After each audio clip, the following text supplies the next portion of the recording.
Good evening and welcome back to Sunday Evening Devotions. Well, we pick up our story in 2 Samuel chapter 6. And actually, chapter 6 through chapter 9 really revolve around the establishment of King David and his kingdom. And we all remember chapter 7, where we find the Davidic covenant. And that's what anchors everything together. So how do we get there?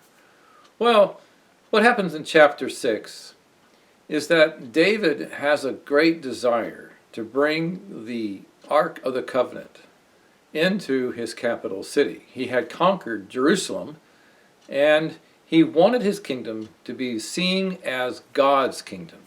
That was the cornerstone of his rule. And so he made plans to have the ark brought up. Now you may remember the ark was in one place and the tabernacle was in another place. But David wanted to bring the ark because the ark was the symbol of God's presence. It was God's throne. And he wanted that symbol, that illustration of God's rule to be the visible thing of his kingdom. But what happened was, if you remember the story, that David and the priest apparently don't read the law very carefully, and they place the ark of God on a cart.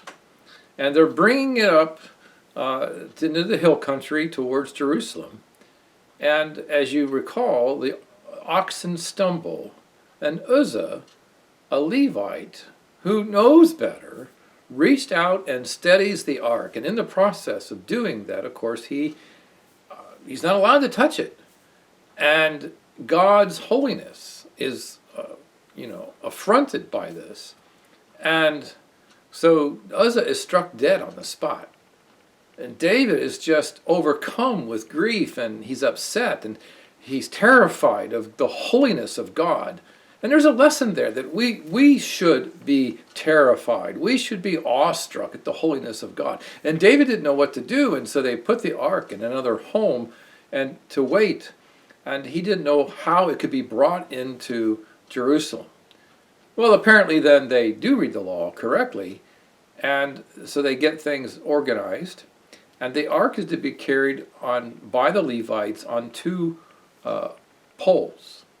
And so they do it properly, and with great fanfare they enter into Jerusalem, and the ark is brought into Jerusalem. And David dances before the Lord, and we have this great scene of God's kingdom now being established in the picture of David the king, which is a picture of Christ to come. Well, then chapter 7 is, as David contemplates this, he wants to make a house for the ark. He wants to make a house for God, a temple, an appropriate temple. But God turns the tables on David and says, no, I'm going to make a house for you. And we have the Davidic covenant. And so that God promises that the Messiah prince, the king, the Messiah himself, would come from David's line, that there would not fail to sit on the throne one of David's descendants. And of course, again, it's a picture of Jesus, who would become the true king, the descendant of David who would come. Jesus, who was born, according to the flesh, from the line of David, as we're told in the scriptures.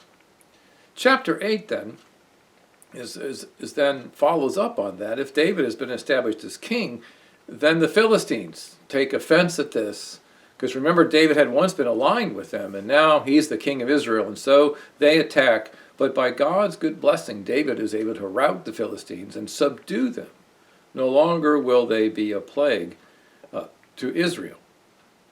Then chapter 9 is the fulfillment of David's covenant promise to his friend Jonathan, Saul's son, who was to gain the kingdom if the kingdom would have remained with Saul.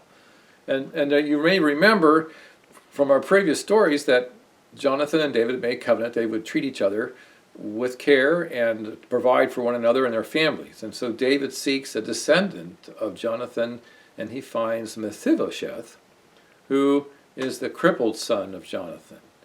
And so David invites Mephibosheth to come, and he is seated and to eat at David's table, and there is raised up in honor, and then all the possessions and the lands and things are given over to Mephibosheth, and they're put under the guardianship of the steward of the house.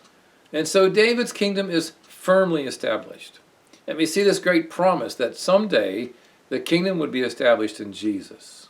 And of course, that has come to pass. Jesus crucified, died, buried, raised again, seated at the God's right hand, is reigning even now, we're told in 1 Corinthians, until all of his enemies are made a footstool for his feet. Then he will deliver the kingdom over to God.